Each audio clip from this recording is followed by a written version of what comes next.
bahkan gue mikir gini, kalau gue sama Yuka kuliah di Jakarta, itu mungkin Brodo bisa nggak ada. Karena tadi sourcing-nya nggak segampang kalau kita kuliah di Bandung. Karena lucunya di ekosistem di brand lokal terkadang nggak, ya kita saling berkompetisi, bersaing berkompetisi. Tapi kadang-kadang kalau ada sesuatu yang perlu kita sharing Kayak buka toko di sini, oke nih. Atau vendor ini oke. Oh, lo cari ini, kemarin partner gue deh. Nah, ini kita jarang nih posisi di kita, di mana brand itu udah harus tetap autentik ke existing customer-nya, si Brodohood-nya, tapi tetap relevan sama tren sekarang. Soalnya di angkatan kita tuh banyak yang either nggak scale atau udah tutup.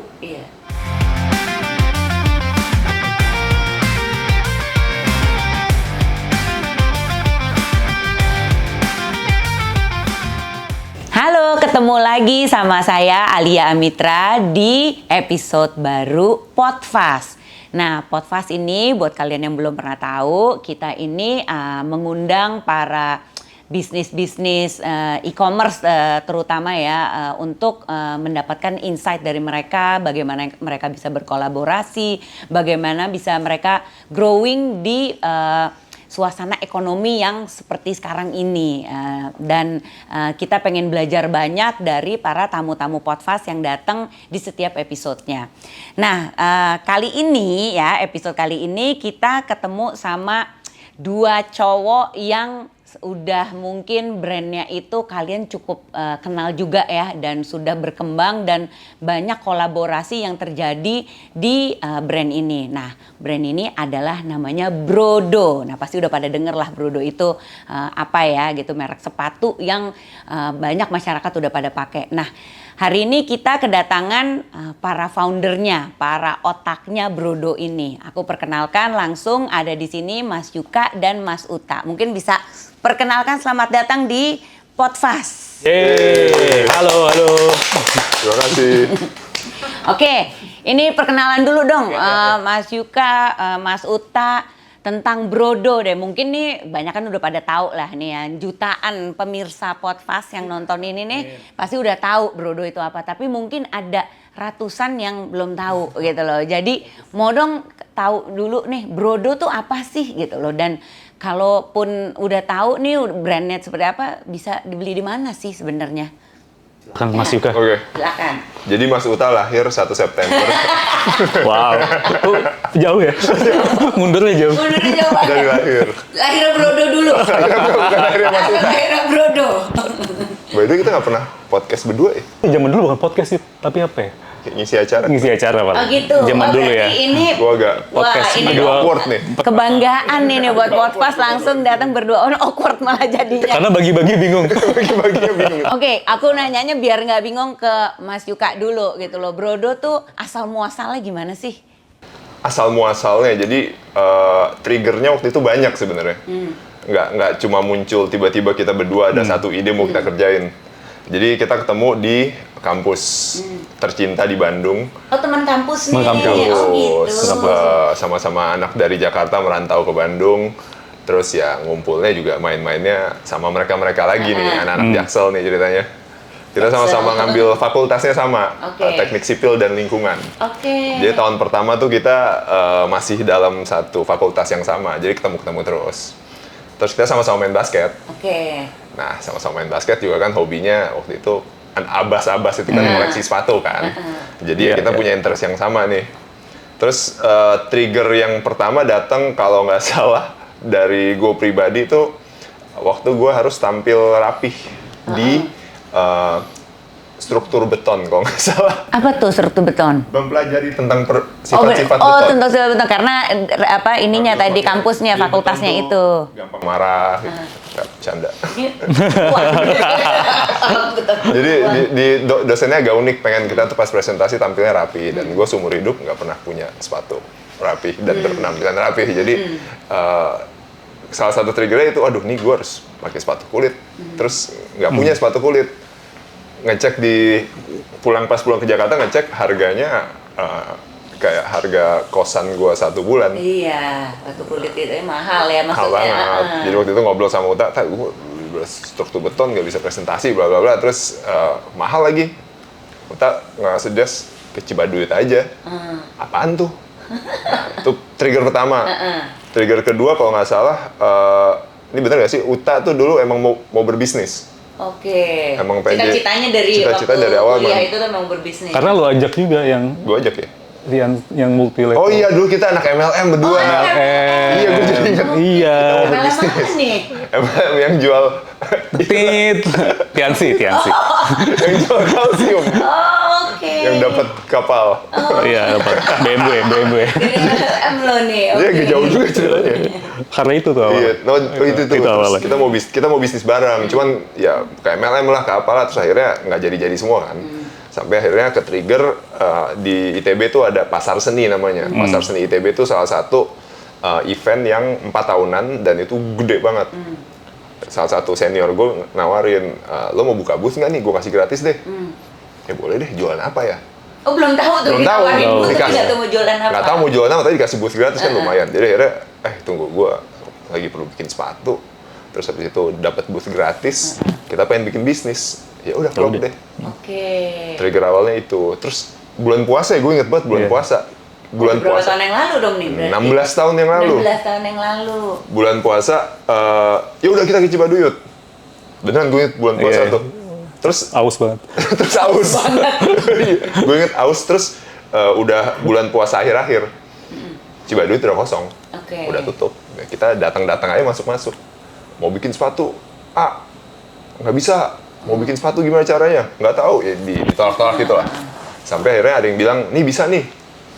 Minta gambarnya. Kita kasih gambar, kita bayar DP, terus habis itu masnya hilang. Diambil. Ini kena tipu. Ya udah, tapi habis itu lewat kan. Tapi gara-gara emang kita penasaran, balik lagi akhirnya ketemu tuh yang mau ngerjain sepatu buat kita, bikin selusin. Ternyata jadi bagus. Oke. Jadi bagus, akhirnya kita mulai jualan ke teman-teman. Sampai akhirnya sampailah ke Pasar Seni itu. Oke. Nah, di Pasar Seni itu modalnya 7 juta. Itu 3,5 juta itu duit gue dari kecil. Kalau kita dapat THR selalu Itu Tabung ya? lah tabung. tuh. Kalau gue nabungnya di Bank Bali namanya. Oh, ya Allah. Wow. Ya, itu kan Wow. sakit. Udah Bang Bali udah nggak ada by the way. Jadi itu gue kira deposito gue udah 100 juta, pas dilihat 7,5 juta. Ini kapan kayaknya? Ya udah gue tutup deposito, Bank Bali udah berubah jadi Bank Permata. Permata. Jadi udah diambil. Ya udah biar 50-50, Uta harus nyari 7,5 juta juga. Nggak tahu ceritanya gimana. 3,5. 3,5. 3,5? Oh, 3,5. Total 7 juta. Total 7 juta. Dia dari uang tabungan THR nih, uang lebaran. Lu uang apa, Tak? Tante asli ya? Gue ingat lo minjem. Iya minjem ke tante. Oke. Kebetulan tante gue lumayan berada lah ya. Jadi tolongin dong. tiba-tiba tante, aku mau pinjam duit gitu. Buat apa? Buat bisnis. Kamu kan kuliahnya bagus ya, tempatnya bagus ya. Ngapain bisnis? Emang kamu nggak keganggu gitu? Nggak, tante coba-coba gitu. Nanti aku balikin deh gitu. Aku balikin. Ya udah, karena tante jauh juga rumahnya dan percaya lah ya, udah kenal dari kecil, udah dipinjemin gitu. Nah, duitnya gitu sih, duitnya gitu. Itu jadi dari 7 juta itu buat 12 sepatu. Lebih. 40-an mungkin ya, 40-an. 40 sampai 50-an Jadi sepatu. 40-an sepatu. Iya. Dan itu pertama kali dijual itu di Pasar Seni itu. Itu langsung sold out. Habis ya? Oh, habis. Langsung megang duit kita banyak. Oh ya. Terus seperti bisnismen lainnya lakukan, kita foya-foya. Oh ya, kira ekspansi, bukan. Beli handphone baru. Beli handphone. Buat kebutuhan bisnis juga. Gue beli BlackBerry Gemini, gue inget banget. Ya udah, terus foya-foya, terus habis itu ya ketagihan. Lanjutannya sebenarnya waktu itu kita jualan di Kaskus. Oke. Iya. Di FJB Kaskus. Ya udah, dari situ mulailah kita berekspansi. Oke. Nah, ini lucunya nih sepatu. Nah, tapi kan dari masalah sendiri lah gitu ya, nggak punya sepatu mahal lah di sana. Tapi kan sepatu itu sangat particular juga ya gitu loh, karena sizing gitu loh dan model gitu kan juga lumayan particular gitu loh. Jadi kalau misalnya ngeluarin satu SKU kan udah harus sizingnya kan cukup banyak gitu loh. Itu bukannya butuh modal yang cukup gede juga gitu setiap ngeluarin? Banget. Mungkin karena kita bodoh sih. Untung kita nggak tahu hal itu. Iya. Untung kita nggak tahu resiko. Karena kita Betul, bodoh. iya. Itu aja nggak mikir. Cuma pada saat itu mungkin di tahun itu ya, tahun 2010 ya kayak. Iya. Itu ada satu brand di Bandung Oh, namanya iya. Seba. Oke, Seba Shoes. Tahu ya? Oh, iya. Seba Shoes. Wah, sama umurnya berarti ya, Seba Shoes. Nah, sebelumnya lagi ekosistem kreatif brand di Bandung tuh luar biasa. Ini sih Iya. luar biasa masif ya saat itu ya. Dan kita punya beberapa brand yang sesepuh lah kakak-kakak kita. Uncle dulu ada Oval. ada Oval Research, ada Bloods, Dan distro gitu. Iya. Oh, itu luar biasa, luar biasa. Nah, di sepatu tuh jarang kedengeran tuh brand sepatu saat itu di Bandung tuh jarang kedengeran. Ada satu Seba namanya. Mereka jualan di kampus Universitas Unpar ya, Parahyangan. Unpar. Dekat Parahyangan. Dan itu setiap kita ke sana Rame. rame banget. Dan mahal. Kita pun jadi nggak bisa beli juga ya. Kita pun nggak bisa beli. Nah, itu juga salah satu yang nge-trigger kita, oke deh, ini sepatu, ada Seba yang bisa kita jadiin acuan. Terus kita tinggal bikin lebih baik, bikin lebih murah deh. Kita target pertama kita adalah Seba. Kita ingin menjadi lebih besar dibanding Seba. Itu trigger pertama tuh. Gitu. Jadi dan sepatu belum banyak ya saat Iya, itu. Ya. belum Jadi banyak. Susah lawannya soalnya. kompetisi kayak masih kosong nih gitu. Jadi gitu sih. Oke, nah ini kan menariknya local pride dong nih gitu loh, buat semua startnya dari Bandung, pengrajinnya juga dari Bandung gitu loh. Nah, ketika kapan tuh titiknya mulai scale up? Karena tuh bisnis kan biasanya gitu ya, awalnya iseng-iseng for fun, sampai tiba-tiba ya ini bukan fun lagi, it's a real business where you have to scale up gitu. Itu titik scale up itu kapan tuh? Setelah berapa tahun jalan? Definisi gue sama Yuka bisa beda. Bisa beda. Kalau mungkin agak sama, tapi kalau gue pas lulus kuliah lah. Oh, sama-sama. Iya kan. Jadi kita mulai consider ini adalah tempat kita mencari nafkah ke depannya tuh pas lulus kuliah. Lulus kuliah. Karena di momen itu kan kita harus milih kan, kita mau kerja di mana, mau nyari duitnya gimana gitu. Nah, pas lulus kuliah tuh kita udah berjalan 2 tahun ya, bro? 2-3 tahun. 2-3 tahun. Oh, udah 2-3 tahun. Tapi waktu itu jualannya tuh masih apa nih? Masih Masih online, Oh, kaskus, online. Udah langsung kaskus. bazar ya, bazar-bazar Oke, kecil bazar, gitu. Oke. Dan masih kuliah juga gitu, sambil kuliah, kuliahan ya lah gitu, dari teman-teman sambil komunitas. kuliah. Tapi kan pas udah lulus kuliah kan beda ya. Ini waktu agak kosong, Pressure-nya beda soalnya pressure-nya beda. waktu lulus kuliah, gue langsung ngasih ijazah ke bokap. Nih, Selesai. Dibalikin, bisnis, mau yoi. bisnis, nggak boleh. Terus tetap maksain mau bisnis. Ya udah nggak dapat bulanan lagi. Iya. Ya udah kalau gitu, kalau nggak gue bisa nggak makan nih. Jadi beda kalau full time 100%. Iya. Jadi cuman mungkin privilege-nya kita di 2-3 tahun pertama tuh kita masih ada passive income dari orang tua. Iya. Jadi kita bisa nyoba eksperimen kiri kanan, bisnis modelnya udah jalan, pas kita mau full time, nah itu scaling up-nya di situ tuh. Oke. Karena kita udah nemu, oh ini supply demand-nya gini, Oke. cara kita increase demand-nya tuh, cara trik marketingnya kita kurang lebih udah paham, jadi udah jalan. Jadi agak-agak beruntung kita ngambil momennya, pas juga pas emang e-commerce lagi Baru mulai. Lagi naik lah banget ya. tuh. Oke. Tapi belum ada website waktu itu, jadi kita pakai BlackBerry Messenger. Iya. Sampai 4 apa 5 gitu. Oh, banyak yuk, banyak. Iya, Oh, iya. kontaknya kan maksimal 2.000. Jadi kalau udah panas, ya udah beli BlackBerry. Lebih baru nambah lagi untuk Itu flexing-nya juga. Megang 3 BlackBerry. kayak sibuk banget Sibuk gitu. banget. Tapi emang ya itu ya momen titiknya itu pas kita full time. Oke. Kerasa, oh ini jadi ini. Tapi janjian juga nih kalau setahun gak kemana-mana, Iya, iya. ya udahlah tutup aja. Iya. Iya. Toh tinggal apply kerja abis itu. Betul. Karena lulusannya juga bagus, terus habis itu sebenarnya agak beda kan industri Jauh banget. Iya kan, totally different, teknik sipil, terus habis itu ini mau berjualan sepatu gitu. Nah, ini kan backgroundnya nggak ada nih, mungkin orang juga penasaran gitu loh, kan a lot of people mau berbisnis itu biasanya dari skill set yang mereka punya juga gitu loh, dari kayak oh gue desainer, gue suka fashion. Kalau ini memang dari problem yang ada, terus di market memang belum ada, tapi desainnya itu tuh gimana gitu loh, dari kalian juga gitu loh, pemilihan semuanya gitu kan beda lagi tuh desain, dan nanti masuk lagi dari desain ke brandingnya gitu loh, itu gimana, how do you masuk tuh dari desain ke branding, ngebaginya tuh gimana antara berdua? Emang taste kita keren aja. Iya. Anak Bandung biasanya emang keren-keren Kan nggak sih. bisa. Kita Jakarta. Nggak, kita sangat tidak fashionable. Sangat. Kalau gue pribadi dari kecil emang terinspirasi sama itu brand yang di Amerika yang depannya N belakangnya Nike. Nike. Iya, itu emang brand kalau gue pribadi terinspirasi tuh, apalagi kalau sama Michael Jordan waktu itu, Michael Jordan, Kobe Bryant. Kayak kalau pakai sepatunya Michael Jordan tuh bisa terbang, dia tambah lebih jago. Nah tuh gue suka tuh sama storytelling yang seperti itu tuh, kalau pakai sesuatu tuh kayak dapat ekstra. Nggak cuma jual sepatu-sepatuan aja. Nah, jadi kalau dari urusan branding tuh agak-agak sedikit otodidak di daerah sana. Kalau desain sih sebenarnya Teman-teman kita. yang kita suka aja sih. Iya. Karena yang kita jual tuh ke kita-kita juga. Jadi filter pertama tuh kita sendiri. Iya, betul. Ya kan? Kayak, wah ada sepatu ini bagus. Kita bikin versi kitanya. Kita bikin versi murahnya. Sama ini yuk, karena di kampus kita tuh komunitas ingat nggak ini teman-teman desain produk kita iya, itu bantu banget ngedesain sepatu. Ada FSRD, FS. Fakultas Seni Rupa dan Desain. Jadi mereka-mereka itu kan kita Ngebantu bantu juga, banget. gitu.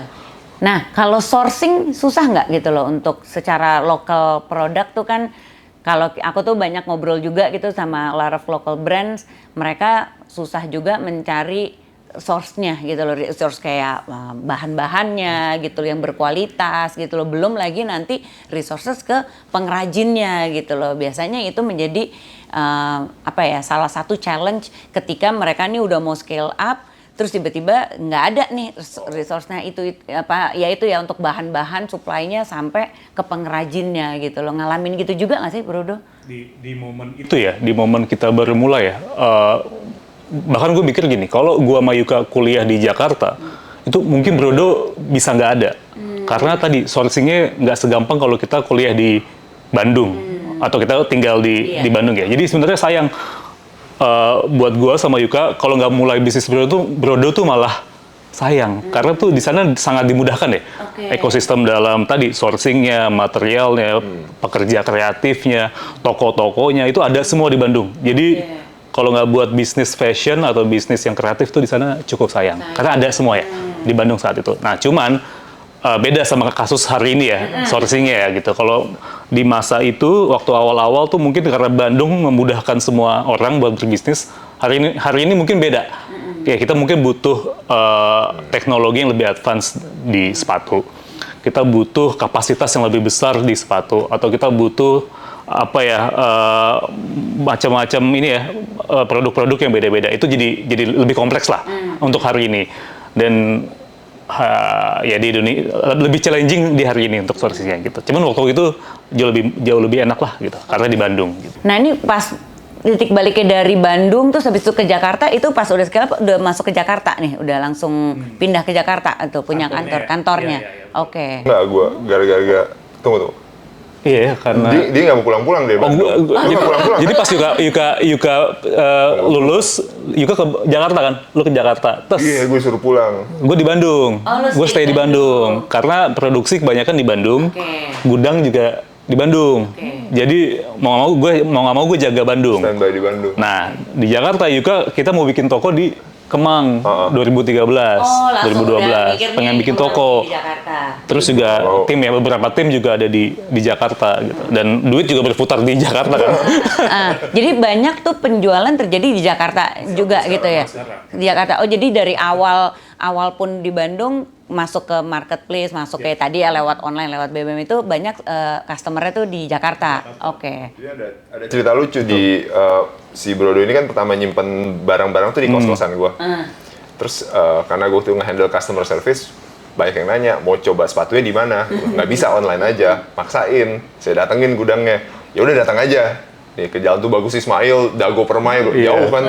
Kos-kosan. Orang bela-belain datang ternyata. Nah, dari mana Mas? Dari Semarang. Ya Allah. Ya Allah. Ya udah di ruang tamu kos-kosan gue nyoba sepatu. Datang.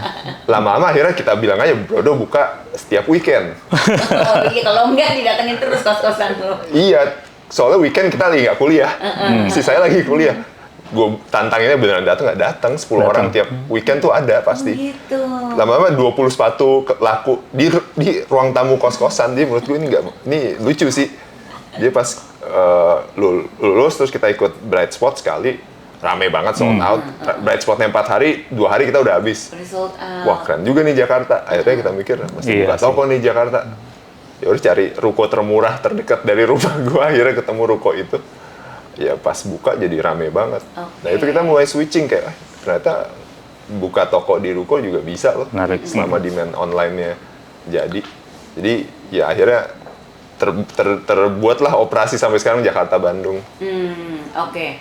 Ini by the way ya yang belum buat tahu gitu, belum tahu tentang Brodo ini kan awalnya kayaknya kecil banget UMKM ya, tapi sekarang gudangnya tuh udah di handle sama third party, udah gede banget ya, udah sehari tuh udah berapa terjualnya? Aduh, jangan disebut ya. Oh, jangan disebut, pokoknya banyak ribuan lah segala begitu loh. Nah ini nih pengen tahu gitu tuh sukses story-nya lah nih. Aku pengen ngeliat sampai dari yang kecil gitu sampai gede.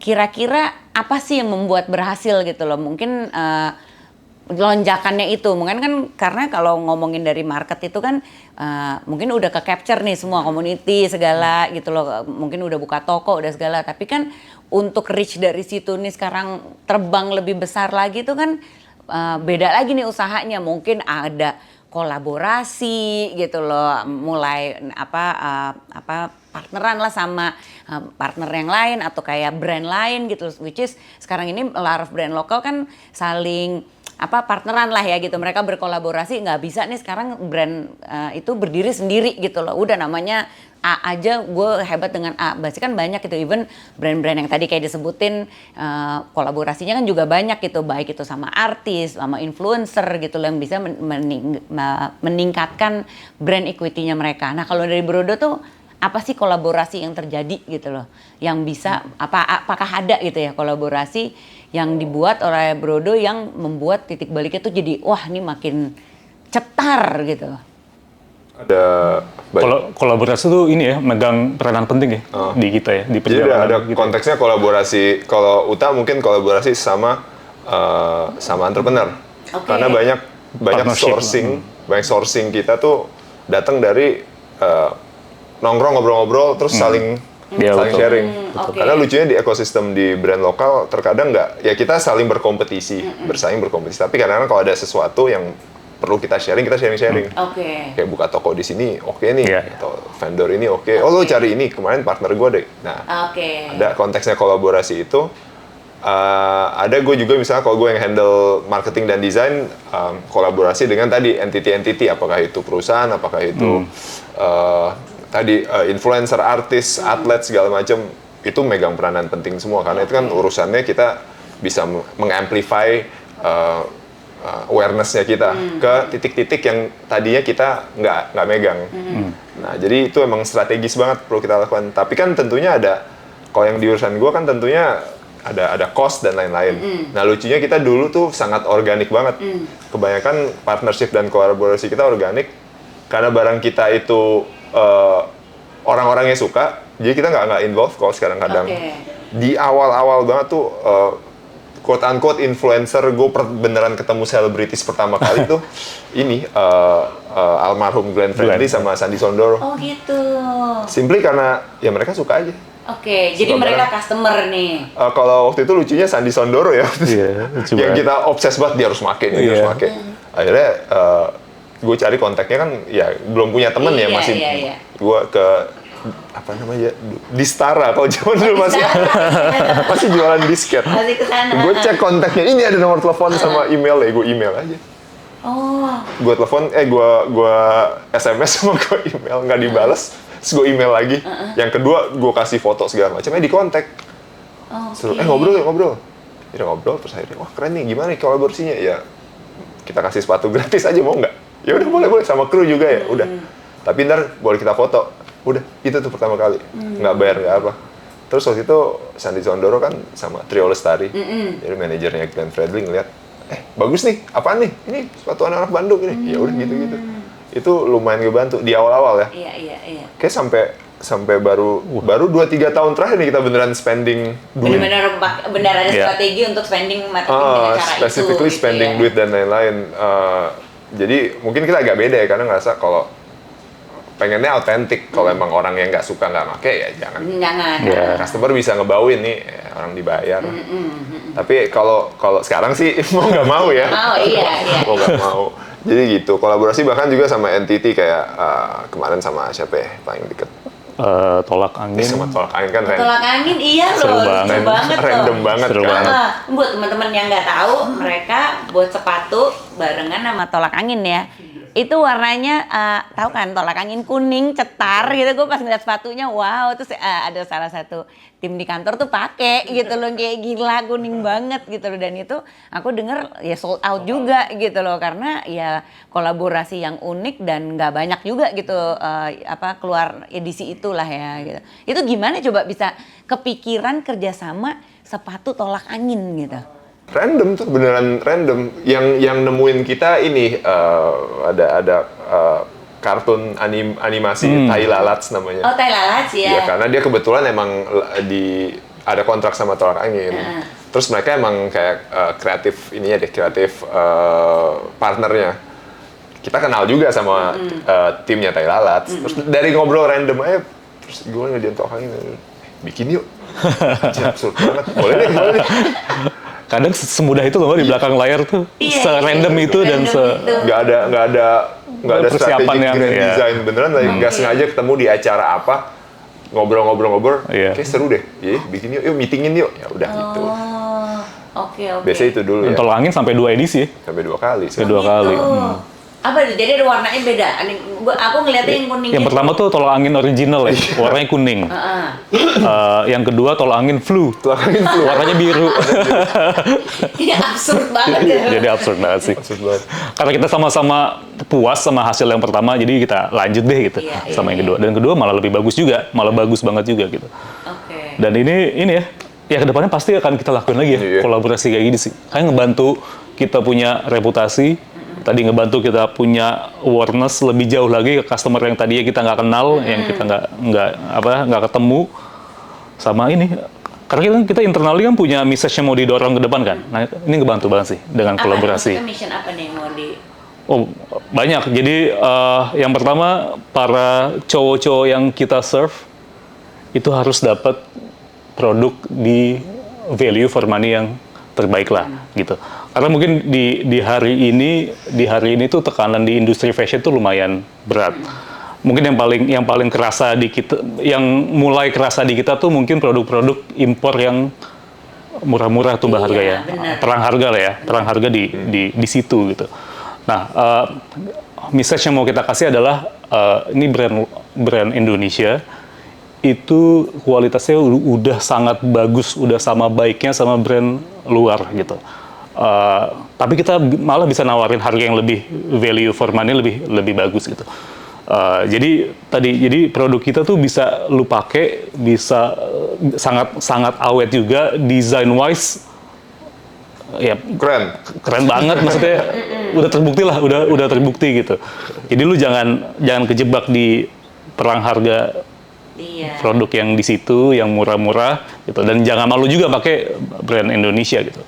Nah itu sih, dan itu kita perlu bareng-bareng sama brand lokal lainnya juga Mbak. Brando nggak bisa sendirian buat memperjuangkan ini gitu. Cuman tadi di Bandung masa founder brand lokal banyak banget. Dan itu yang kita sharing setiap harinya. Kok ini iklan makin mahal ya?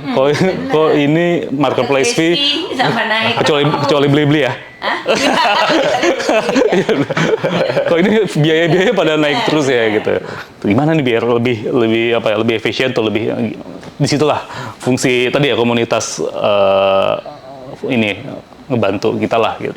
Nah ini kan peran penting ya komunitas gitu, having a komunitas itu baik untuk kayak sourcingnya, baik itu untuk mau partnership gitu loh.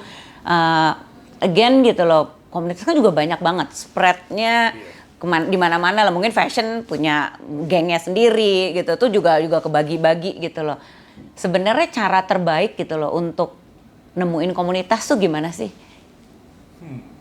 Mungkin kalau kalian ada beberapa organik ya, kayak nggak sengaja ketemu segala gitu, tapi sebenarnya tuh yang bagus tuh kayak kan komunitas soalnya banyak banget gitu. Aku juga punya ada komunitas perempuan gitu loh, perempuan entrepreneur gitu loh. Aku ada buat komunitas itu, tapi kadang-kadang juga orang nggak tahu gitu loh, nggak denger gitu loh. Aku pengen tahu aja gitu loh sebagai pelaku industri di fashion, udah gitu laki juga gitu, sepatu gitu spesifik.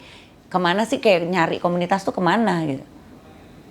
Bingung ya? dengan kayak gitu? Ya kalau Uta kan anak gaul, jadi Ya Allah. Oh, harus Ya Allah. gaul, gitu. Ya Allah. Apa kalau ya? kita organik sih. Tapi emang kalau tadi as a ini banyak nih. Kita as a founder sama Brodo as a company and as a brand nih. Ada konteksnya kan bisa beda-beda.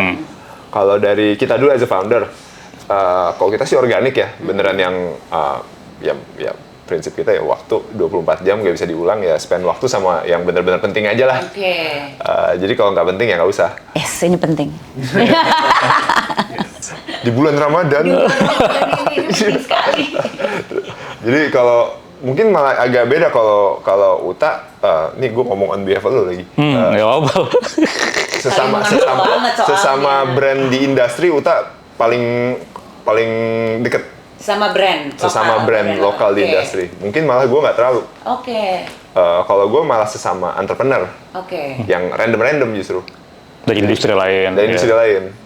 Jadi kalau gue juga ikutan ada organisasi namanya Endeavor. Iya, Endeavor. tahu Nah dong. itu jadi kalau itu kan bukannya gue tiba-tiba dia approach aja mau ikutan nggak? Iya. Pansi, yaudah ikutan deh. Seru gitu. Akhirnya dari situ malah Sama yang lain kenal kenal lain. sama founder-founder lain, gitu. yang ada di F&B, ada di fintech, ada di mana lagi e-commerce, ada macem-macem. Itu jadi gue dapat perspektif yang lebih holistik, lebih gede. Kalau Uta lebih di local brands.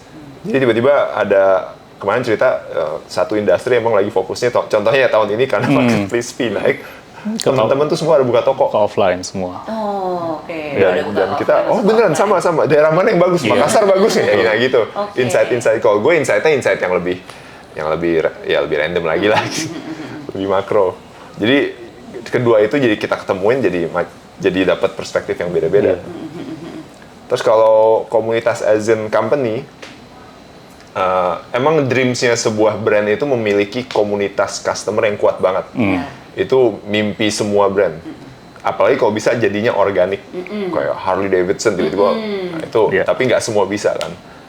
Jadi lucu, kita belajar dari komunitas brand hijab sebenarnya. Oke, itu kuat banget loh. Dan itu bisa apa ya, atas bawah semua dengan brand yang mencolok dan anak sarimbitan Iya. gitu loh, itu kuat. Udah banget selevel gitu. fans bola kali ya. Udah kayak fans bola, bener. Jadi waktu itu kita agak gengsi, apaan sih cowok emang mau ngumpul-ngumpul gitu. Jadi kita nggak terlalu Ngurusin. merawat. Dan lumayan terjadi organik aja sih, orang merasa wah we're part of Brodo Gentleman. Ya udah gitu loh. Tapi malah baru setahun terakhir ya.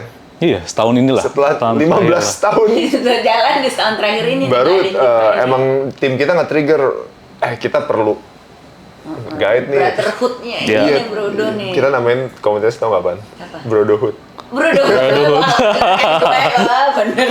Iya, jadi Mirip-mirip Brodo. Oke. jadi justru inisiatif datang dari tim kita, bukan dari kita. Iya, iya. Kita mesti rangkul, serius mau ngerjain, bisa mau ngerjain ya. Akhirnya si Brodohood ini benar-benar kita bikin selektif dulu aja. Jadi benar-benar top customer yang udah belanja sampai 20 gitu. 20 kita baru 15 tahun, berarti tiap tahun Iya, Bisa dua atau tiga. dan itu banyak banget. Oke. Dan kita filter kalau mau gabung ke Brodohood, liatin sepatunya, post di mana, terus kirim esai. Aduh. Kenapa lu pantas? Jadi beneran di filter, kekumpul 20-30 orang ya. Wah, banyak, bisa 30-40. 30-40 Banyak. kumpul, terus akhirnya itu benar-benar yang ini banget. Core banget. Hardcore lah. Hardcore banget. Kita kumpulin, di situ malah tiba-tiba muncul ide lah, dapat saran, terus mereka malah ngumpul-ngumpul sendiri. Oke. Yang di Jakarta ngumpul, yang di Bandung ngumpul, terus mereka bikin acara sendiri. Jadi kayak, wah ini bisa loh. Jadi Selama kita organik yang mereka jadi apa ya, menjadi voice of your brand Betul, sendiri gitu betul. ya. dan yang penting buat kita di situ nggak jualan ya. Yang penting ya intinya kan manusia perlu bersosialisasi. Mereka perlu identitas. Nah kita kasih identitas.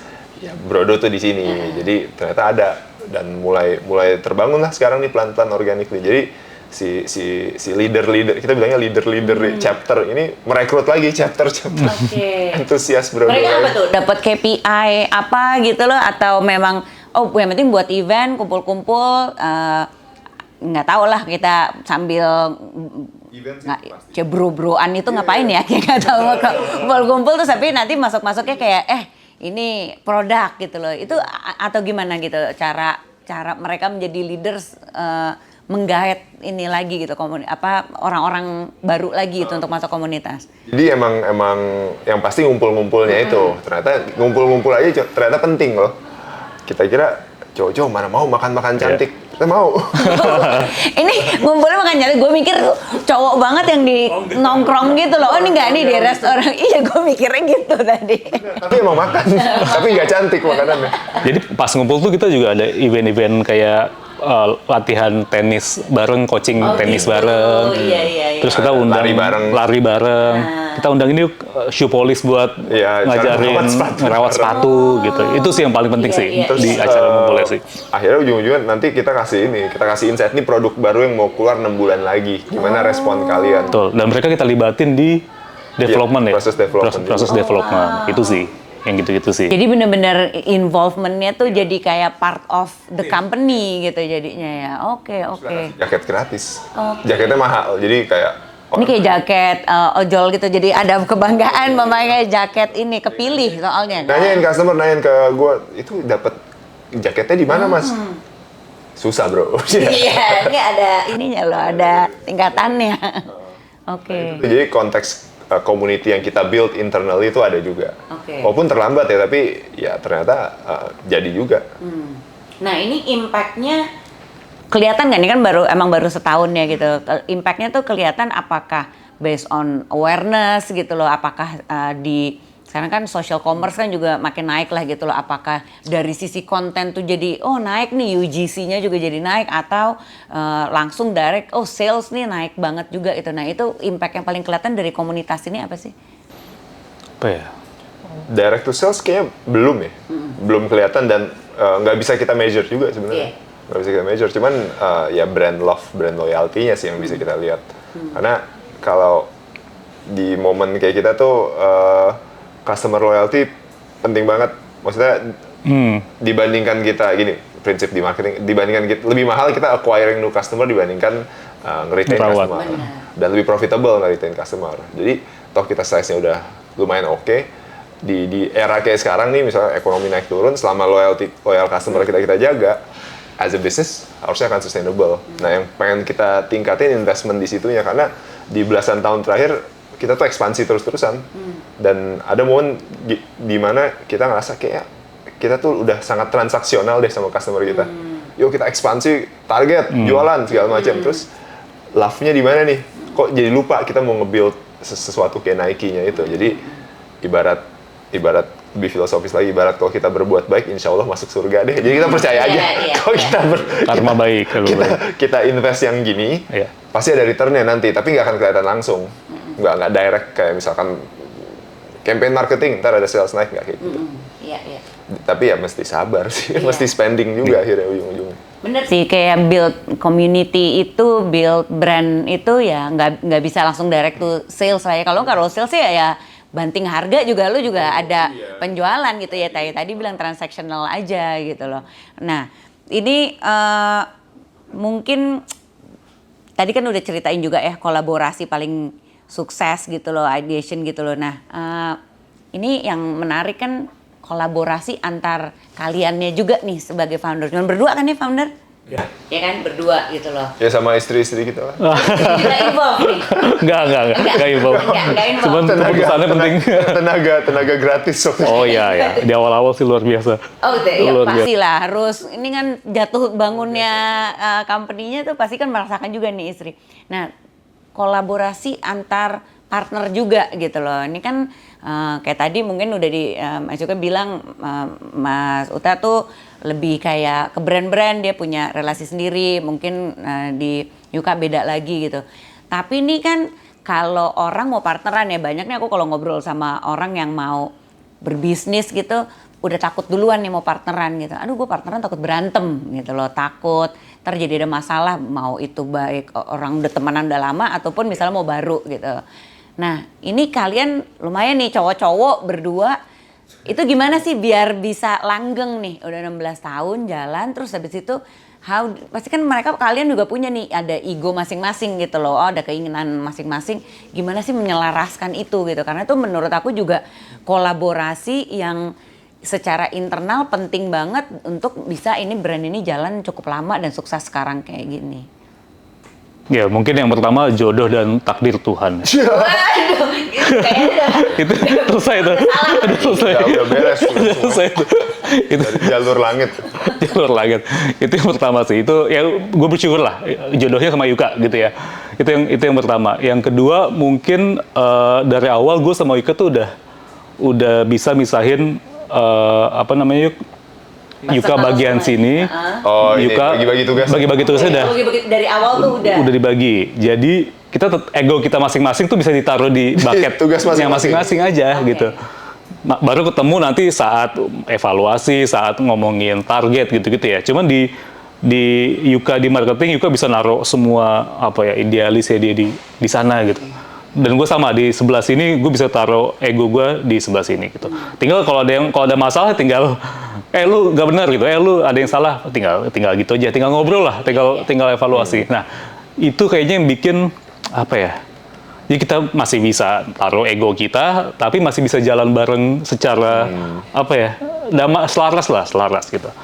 Itu sih paling ya, yang kenapa kita langgeng sampai hari ini. Selain tadi doa ibu dan Ibu dua orang tua. doa orang tua. Dan ibadah, terus kita bagi-bagi tugasnya dari awal banget udah clear. Oke. Jadi kita bikin tim offense dan tim defense. Oke. Tim defense itu Uta yang menjaga segala macam supply, stability, production dan lain-lain, warehousing segala macam itu Uta. Gue nggak pernah nyentuh dan nggak ngerti juga. Kalau gue offense tuh ya marketing, design, branding, produksi, pokoknya urusan nyetak duit lah. Oke. Dan kita nggak pernah ganggu masing-masing. Bukan nggak pernah ganggu karena gue juga nggak minat ngurusin Iya, dia. betul. Kita juga nggak Pusing paham. aja. Betul. Gitu aja dah. Jadi emang dari awal kita juga bisa bagi-bagi tugasnya. Nah, terus emang ya mungkin ini sih justru kelebihan dan kelemahan kita nih. Kita sama-sama ibaratnya apa ya? Satu tipe ya. Satu tipe. Kita ngetes personality, tipe tes personality beda-beda. Jadi yang MBTI apa segala, MBTI itu sendiri beda. hasilnya sama semua. Oh sama. Sama. Itu nggak tahu apa artinya ya. Kita berdua sama. Dan di tes yang beda-beda. Jadi ya, Nggak ngerti jadi tuh. kita kayak satu otak. Nah itu sebenarnya jadi masalah juga. Jadi Betul, berarti betul. kalau kejuaraan kita kejuaraan bareng. Iya Betul, betul, benar. Pas betul. kita- Itu betul. Kan ada juga yang berbeda banget saling melengkapi Betul. gitu Kalau kan. kita saling- Jadi sama banget jadi benar. Jadi waktu itu blind leading the blind waktu itu. Jadi Iya. kita sempat krisis ya sering juga. Itu karena begitu. Jadi akhirnya kita ngerekrut ya kita bikinnya sistem partnership. Si level kita nambah lagi 2 orang yang ibarat kedudukannya setara dengan kita.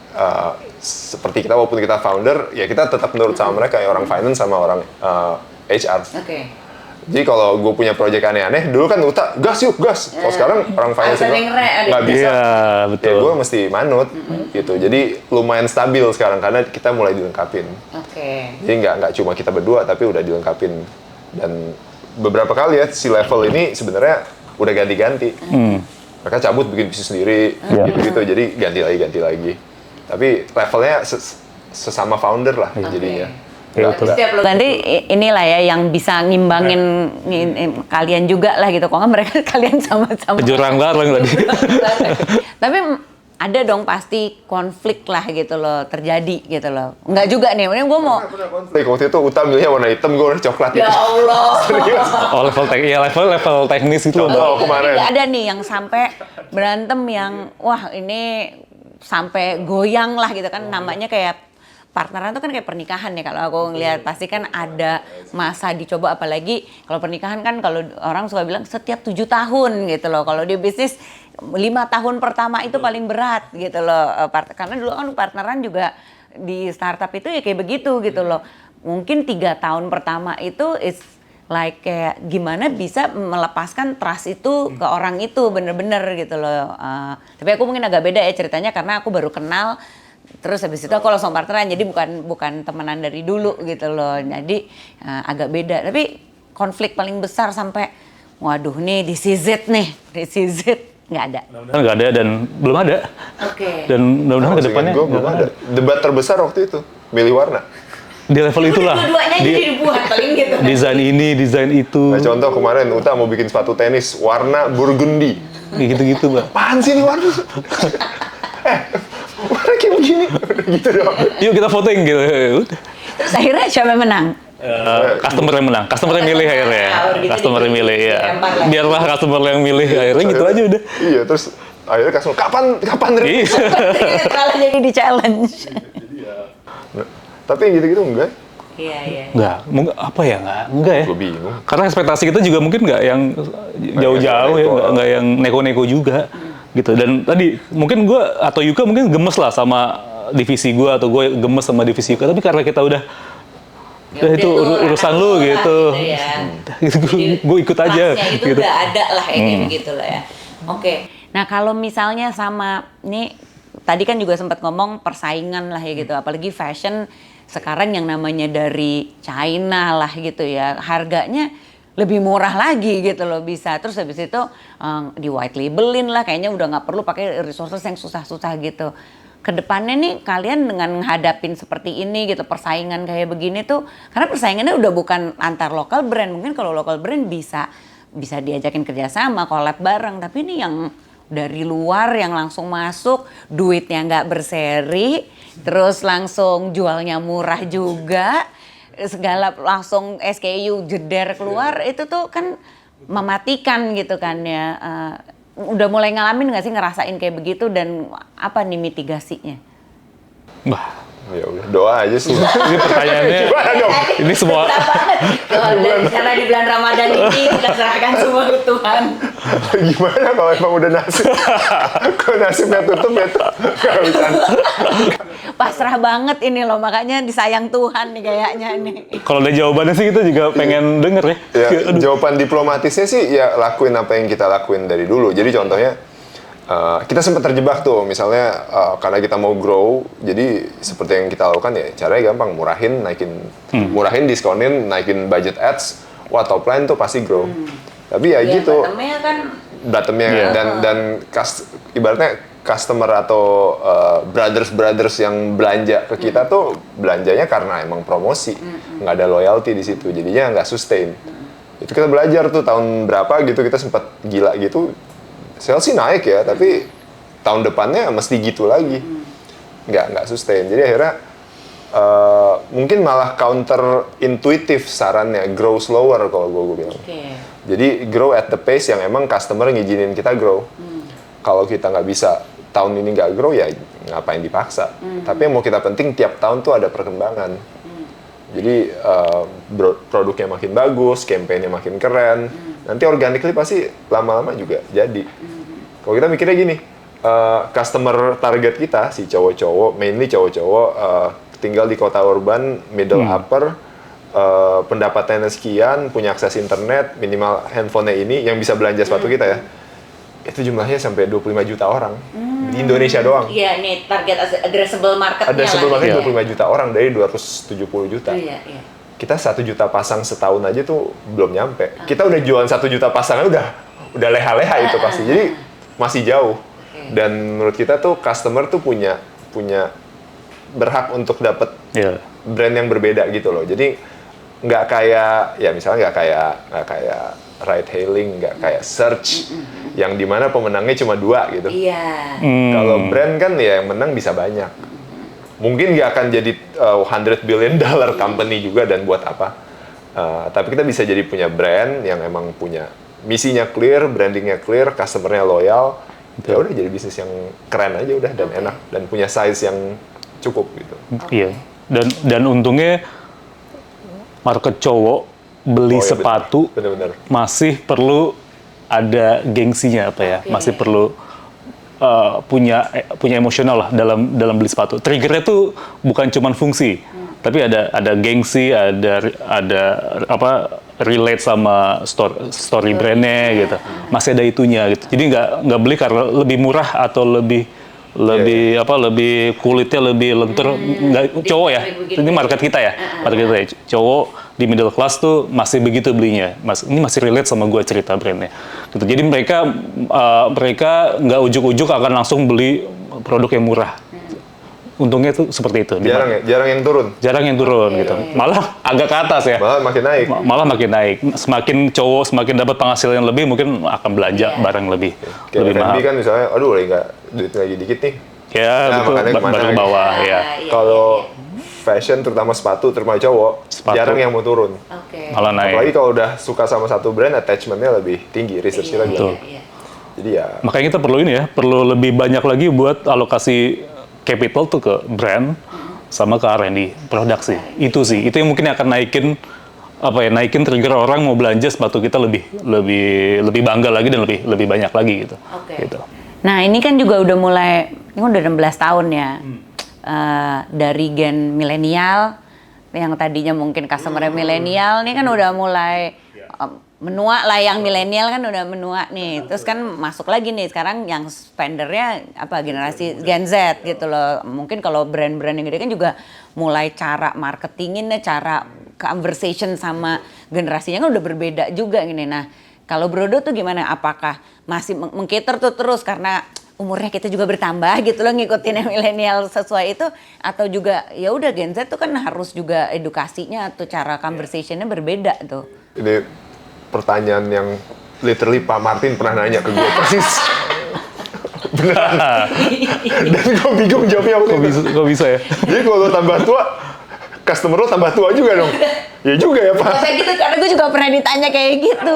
Sekarang kalau lo ini udah tua, ini kan waktu itu jalan 10 tahun. Kalau udah jalan 10 tahun, terus sekarang si customer lo ngapain gitu loh. Udah punya, dulu gue punya tas gitu kan. Habis itu tas itu mau kemana, belanjanya kemana gitu ya. Iya juga. Iya juga. Tapi gue jawabnya waktu itu ya lumayan, ngelesnya lumayan oke lah. Ya kita perlu ya di awal-awal pada saat penciptaan brand memang ya harus autentik ya, sesuai dengan zamannya. Tapi pada saat di momen tertentu kita harus bisa misahin tuh yang tadinya customer kita adalah kita, jadi tarik intisari jadi sebuah value gitu. Jadi dulu gue pakai analogi Nike dulu kan cuma buat dulu olahraga lari tuh gue inget banget, olahraga yang sangat aneh dan asing. Orang lo jogging tuh ngapain sih? Random, enggak. Tapi Nike itu cuma untuk itu. Tapi mereka di satu momen bisa nge-absorb yang tadinya itu sebuah company-nya itu untuk sebuah kegiatan menjadi sebuah brand. Menjadi sebuah just do it gitu. You can do everything. Itu ditarik intisarinya. Nah, kita bilang kita ada momen di mana kita akan mencoba transisi dari yang tadi sebuah customer profile ke values yang kita jual. Values-nya apa dong? Ya, itu dia belum tahu. Belum bisa digambarkan. Baru 10 tahun gitu ya. Tapi kalau sekarang sih kita bener-bener coba organik banget. Contoh, surprisingly tahun lalu customer cewek kita bertambah. Dan muda. Oh gitu. Significantly. Terus customer Gen Z kita bertambah significantly. Oke. Triggernya ternyata simple. Tim marketing kita juga banyak Gen Z sekarang. Jadi lebih autentik. Terus habis itu produk-produknya pun juga mulai switching ngikutin perkembangan zaman. Dan itu gara-gara itu customer Gen Z kita itu nambah signifikan. Padahal dulu kita mikir gimana campaign ke Gen Z ya. Iya. Dan Betul. surprisingly ternyata sesimpel timnya aja hire Gen Z. Betul. Dan akan gitu terus. Iya. Jadi kita perlu kita jarang nih posisi di kita di mana brand itu udah harus tetap autentik ke existing customer-nya si Brodohood-nya, tapi tetap relevan sama tren sekarang. Iya. Soalnya di angkatan kita tuh banyak yang either nggak scale atau udah tutup. Iya, benar. Dan kayak kita tuh ngomong kompetisi kita siapa ya? Tahu tiap 5 tahun beda-beda. Iya. Oh. Pasti ganti-ganti. Iya. Kita lahirnya brand sepatu kulit, Boots. Sekarang jualan nomor 1 kita 60% sneakers. Sneakers, iya. Ini tuh perkembangan zaman juga kan gitu. Terus lagi bikin sepatu padel. Iya, Iya. Jauh banget ya. jauh banget.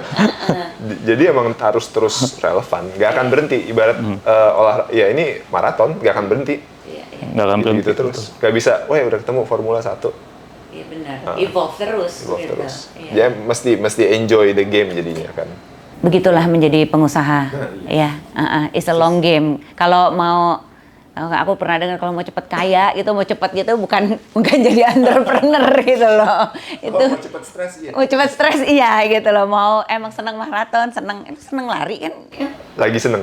Lagi seneng. Bukannya ikut maraton segala? Iya, ikut. Iya kan, nah jadi udah tahu kan painfulnya dan kayak ngapain ya gue ini sebenarnya gitu loh. Ngapain sih gue bayar terus habis itu sakit-sakit gitu loh. Nah ini mungkin udah mulai masuk untuk create the mindset untuk inilah ya para mungkin penonton podcast, pendengar podcast gitu yang pengen punya bisnis atau pengen ngembangin bisnisnya gitu loh. Apa sih gitu loh strategi praktis itu atau mindset ya gitu yang harus dimilikin gitu ketika orang mau buka brand untuk mereka bisa mulai deh gitu loh.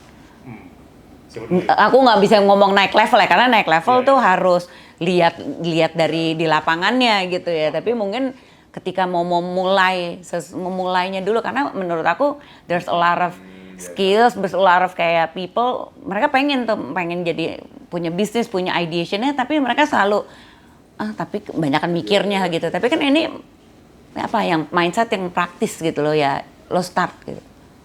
Mungkin tadi lu udah spill sedikit, mungkin stop overthinking kali ya, atau stop mencoba kontrol semua hal, gitu. Fokus di core kompetensi yang dipunya gitu, yang kita punya gitu. Kayak kita Brodo, kita mungkin sampai kapan nggak tahu sampai kapan kita nggak akan bikin pabrik sepatu sendiri karena itu bukan core kompetensi kita. Dan kita nggak mau kontrol itu 100% gitu, bagian situ ya, bagian produksi sepatu gitu ya. Atau kita hari ini juga kita by the way kolaborasi sama FAS ya, warehouse company, logistik company.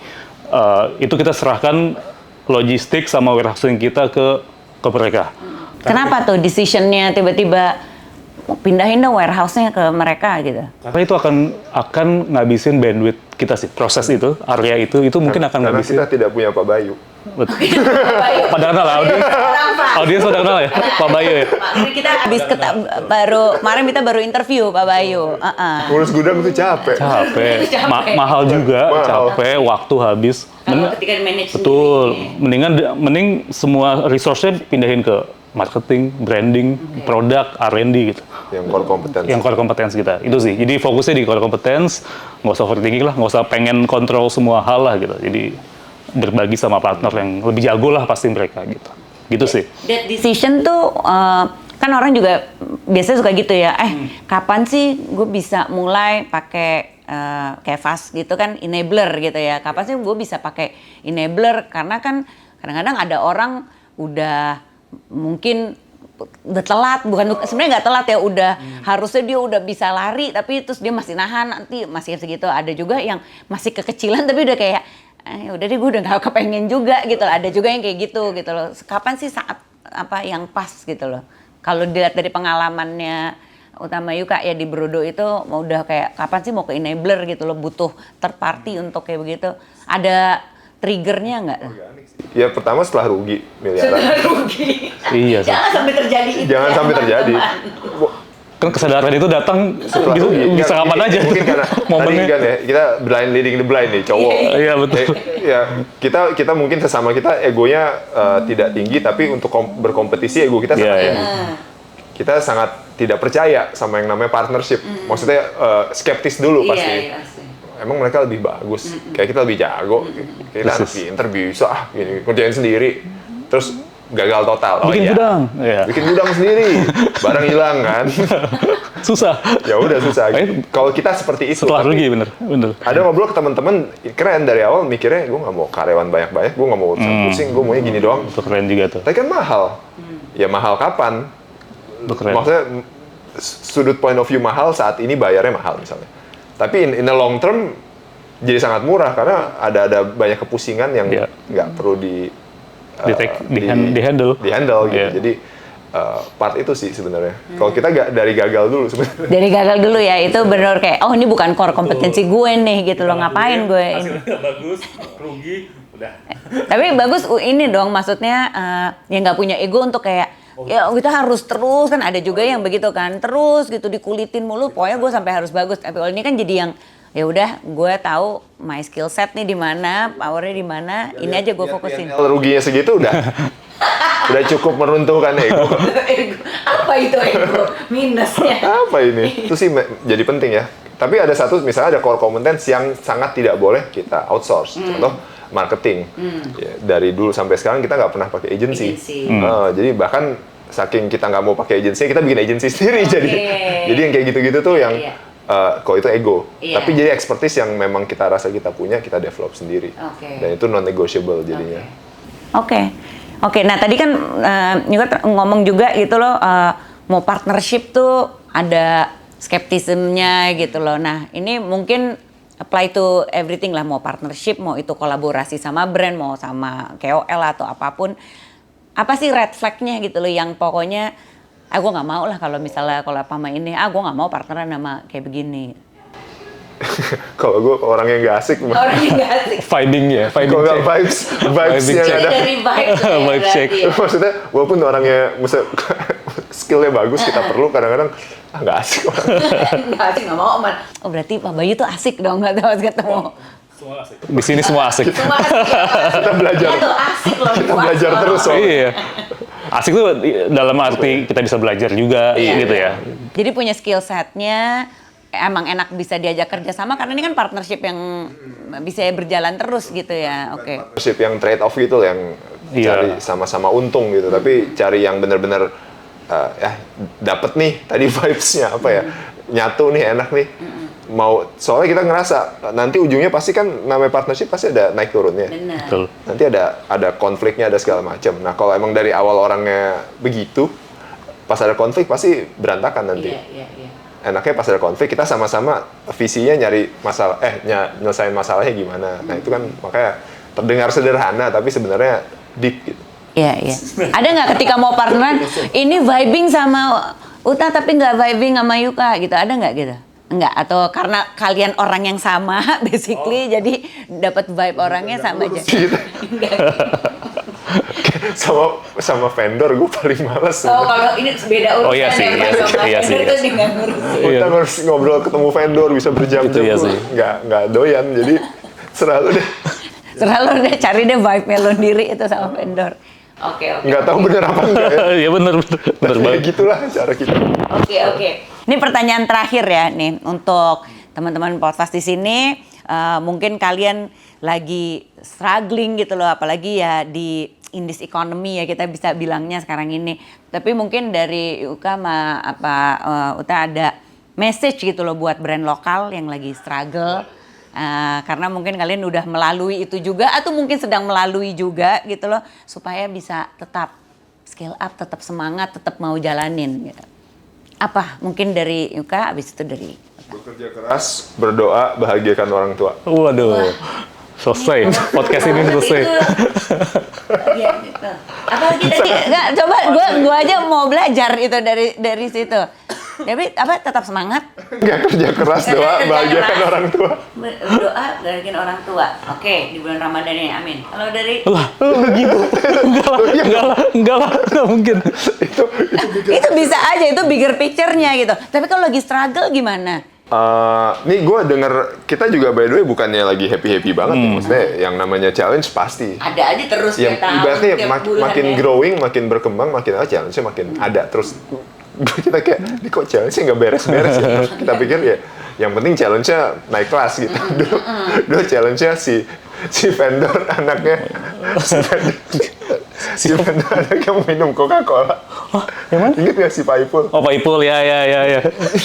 Kita kan lucu banget. Ini barang telat, customer udah bayar, kita kan pre-order. Oh iya. Zaman dulu pre-order, janjiin nyampe tanggal segini. Udah dibayar sama customer, barangnya telat. Terus dia tanya, kenapa belum nyampe? Ini nih. Ternyata si vendornya berantem sama pegawainya. Kenapa? Pegawainya jadi anaknya mau beli Coca-Cola. Mau ngutang, dikasih. Iya. Terus kesel. Kesel. Nggak masuk. Ya Allah. Pak itu bayarnya Coca-Cola berapa? Dulu bisnis gini banget. Masalahnya nggak gitu kan sekarang, naik kelas. Udah naik kelas, bukan masalah nggak bisa beli Coca-Cola. Oke. Ini apa tadi? Struggling. Ya kalau lagi masa Struggling. itu, ya gue dengar baca dan dengar di podcast atau apa lupa. Pada saat momen struggle itu kan kelihatannya, waduh dunia tuh gelap banget kan. Kayak, aduh, ya, selain kita udah bekerja keras, berdoa dan bahagiakan orang tua kan ya realitanya seperti itu gitu. dan bangun tidur tuh kayaknya aduh masalah belum beres gitu-gitu. Itu setiap entrepreneur pasti ngerasain. Tapi salah satu mindset triknya adalah lu cari what is the quick win for today. Karena untuk nyelesain masalah tuh panjang kan misalnya. Panjang banget, prosesnya panjang. Tapi hari ini tuh gue bisa nyelesain apa nih? Apa kemenangan kecil yang bisa gue dapat? Dari situ you build on that gitu. Dan di situ confidence muncul, tiba-tiba mindset lo berubah, anginnya berubah. Nah itu nanti pasti masalah itu bisa ada solusinya. Karena kita mau kayak gitu sering tuh. Kayaknya tiba-tiba ada sesuatu nge-switch tiba-tiba loh. Ternyata tinggal gini kok nyelesain masalahnya. Kalau kita misalnya contoh, sesimpel waktu itu kita lagi ada masalah, Instagram post kita viral. Likes-nya sampai 4.000. Itu tuh udah, oke, hari ini kita menang. Iya. Oke. Benar-benar celebrate small wins Celebrate juga. small wins. Iya, Itu terus iya sih. tiba-tiba gini. Ujung-ujungnya ternyata dari post Instagram itu barangnya laku banget. Oke. Sold out 7 menit 2.000 pairs. Oh, wow. 14 menit 2.000 pairs. Itu yang kayak menjadi kita jadi punya swag untuk oke nih kita udah siap nyelesain masalah walaupun waktu itu masalahnya lumayan gede. Itu jadi Iya. sangat membantu. Hiburan. Iya. Iya. Karena ujungnya kalau bisnis tuh kebanyakan bisnis gagal kan karena emang ya entrepreneurnya stop atau nyerah. Jadi kalau lo bisa terus bermain dengan psikologi lo, mindset lo bisa diatur, lo cari quick win lo hari itu apa, Persis. pelan-pelan nanti akan kebangun. Iya. Dari Uta apa, Ra? Wah, udah bagus banget juga. Udah bagus banget. Ya mungkin ya kadang tuh momen struggle tuh tanda bahwa lu lagi tumbuh. Oke. Itu kadang ya. Nggak semuanya lagi ini ya, nggak semuanya lagi masalahnya nggak lagi disaster lah. Kadang lu di posisi di mana lu lagi tumbuh. Jadi saat di momen itu mungkin sama kayak sebelumnya, di momen itu balik lagi ke core competence yang lu jago dan lu lakuin itu setiap hari gitu ya. Terus yang kedua, sebenarnya lu juga harus nge-reach out ke teman-teman founder lainnya sih saat lu struggle, karena lu butuh persepsi dari tempat lain sih, atau angle dari tempat lain gitu. Mungkin yang lebih sepuh bisa ngasih lu wisdom, yang baru mulai bisa ngasih lu apa ya, yang baru mulai tuh biasanya semangat kan. Nah dulu lu bisa positive vibes. Lu jadi kebuka gitu ya. Mungkin itu sih, reach out. Community jadi penting ya. Komunitas jadi penting. Reach out teman-teman founder lain lah. Yang mungkin masalahnya sama, sedih bareng, nangis bareng, itu juga ngebantu ngerilis ini kan. Hormon sedih kan. You're not alone gitu loh in this ini. Karena kan orang kan mungkin sebagai entrepreneur suka ngelihatnya yang sukses-sukses aja gitu loh. Padahal struggle-nya itu kan ya banyak, dan ketika kita find the right community, the right people, ya bisa saling kayak you're not alone, dan mungkin malah bisa ada kolaborasi yang terjadi gitu loh di situ. Bisa ada solusi. Oke. Ini benar-benar ngobrolnya bisa terus-terusin ya, bisa panjang banget, belajar banget dari Uta sama Yuka. Nah, aku mau thank you banget udah datang di Podfast hari ini. Semoga kalian semua juga bisa mendapatkan insight-nya. Doain Brodo sukses, Amin. apalagi lagi Amin. Ramadan, bulan suci ini. Ya. Amin. Semoga target semua tercapai gitu loh, dan terus-terusan, dan brotherhood-nya juga makin gede juga. Oke, thank you buat para pendengar Podfast, penonton Podfast. Semoga kita ketemu di episode berikutnya untuk belajar lagi di insight-insight yang lain dengan para founder-founder atau para retail di e-commerce ini. Oke, sampai jumpa lagi.